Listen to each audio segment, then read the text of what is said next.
2025 August 5 ഉത്തരാഖണ്ഡിലെ ഉത്തരകാശി ജില്ലയിലെ ഉയർന്ന ഹിമാലയത്തിൽ പ്രകൃതി അതിൻ്റെ കോപം വെളിപ്പെടുത്തിയ ഒരു നിർഭാഗ്യകരമായ പ്രഭാതമായിരുന്നു അത്.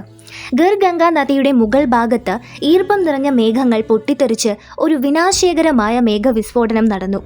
മണിക്കൂറിൽ 100 മില്ലിമീറ്ററിൽ കൂടുതൽ ശക്തമായ മഴ ഇതഴിച്ചുവിട്ടു. അത് ശാന്തമായ ചെരുവുകളെ ഒരു കോപാകുലമായ നീരൊഴുക്കാക്കി മാറ്റി. മിനിറ്റുകൾക്കുള്ളിൽ ആ മഴവെള്ളം ഗംഗോത്രി ഡാമിലേക്കുള്ള സമാധാനപരമായ തീർത്ഥാടന പാതയായ ദരാലി ഗ്രാമത്തിലേക്ക് കുതിച്ചുയർന്നു. വീടുകൾ, ഹോട്ടലുകൾ, കടകൾ എല്ലാം മണൽ കൊണ്ടുള്ളതുപോലെ ഒഴുകിപ്പോയി. അവശിഷ്ടങ്ങൾ നിറഞ്ഞ വെള്ളം ദരാലി മാർക്കറ്റിലേക്ക് ഇടിഞ്ഞു വീണു. കെട്ടിടങ്ങൾ തകർന്നു. കുറഞ്ഞത് 50 ഹോട്ടലുകളും 40-50 വീടുകളും മുങ്ങി. ഹർസിൽ ആർമി ക്യാമ്പിൻ്റെയും അതിൻ്റെ ഹെലിപാഡിൻ്റെയും ഓരോ ഭാഗത്തിനും കേടുപാടുകൾ സംഭവിച്ചു. വൈകുന്നേരത്തോടെ കുറഞ്ഞത് 4 പേരെങ്കിലും മരിച്ചിരുന്നു. എന്നാൽ 11 ഇന്ത്യൻ സൈനികർ ഉൾപ്പെടെ ഏകദേശം 100 പേരെ അവശിഷ്ടങ്ങൾക്കും ചെളികൾക്കും ഇടയിൽ കാണാതായി. ഡ്രോൺ ദൃശ്യങ്ങളിൽ നമ്മൾ കാണുന്നത് പേടിച്ചരണ്ട ഗ്രാമീണർ നിലവിളിക്കുന്നതും വേഗത്തിൽ വെള്ളത്തിനടിയിലായ തെരുവുകളും അവിശ്വാസത്താൽ മിടിക്കുന്ന ഹൃദയങ്ങളുമാണ്. നദീതീരത്തെ നിരാശ മന്ത്രിച്ച ശബ്ദങ്ങളിലൂടെ പ്രതിധ്വനിച്ചു. ഒരു പ്രാദേശിക മൂപ്പൻ നിലവിളിക്കുന്നു.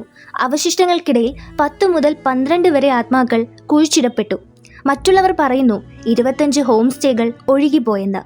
പൂനെയിൽ നിന്നുള്ള 20 പേരും കേരളത്തിൽ നിന്നുള്ള 8 പേരും ഉൾപ്പെടുന്ന കേരള വിനോദസഞ്ചാരികളുടെ കുടുംബങ്ങൾ വാർത്തകൾക്കായി വേദനയോടെ കാത്തിരുന്നു.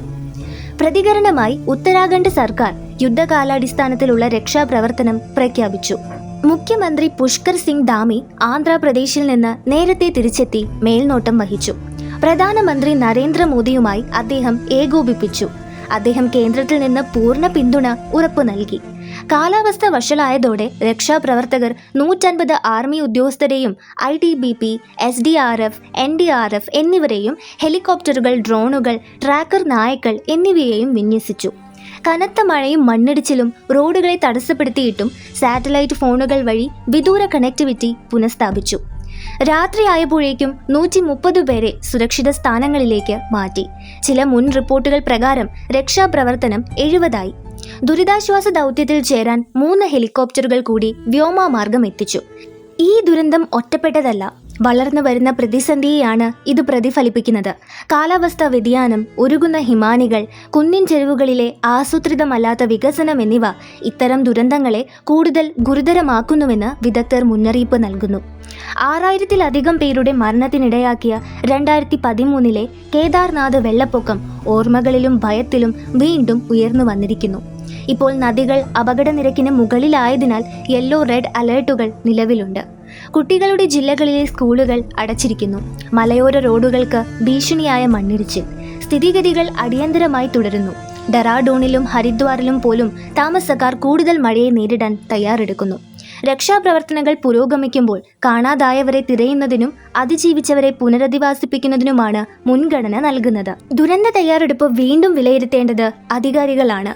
നേരത്തെ മുന്നറിയിപ്പ് സംവിധാനങ്ങൾ ശക്തിപ്പെടുത്തുക, അസ്ഥിരമായ ചെരിവുകൾ സ്ക്രീൻ ചെയ്യുക, പാരിസ്ഥിതികമായി സുരക്ഷിതമായ നിർമ്മാണ മാനദണ്ഡങ്ങൾ നടപ്പിലാക്കുക. അതേസമയം ഓഗസ്റ്റ് 10 വരെ കനത്ത കാലാവസ്ഥ പ്രവചിക്കപ്പെടുന്നു. ഇത് ദ്വിതീയ വെള്ളപ്പൊക്കമോ മണ്ണിടിച്ചിലോ ഉണ്ടാക്കുമെന്ന ഭയം ഉയർത്തുന്നു.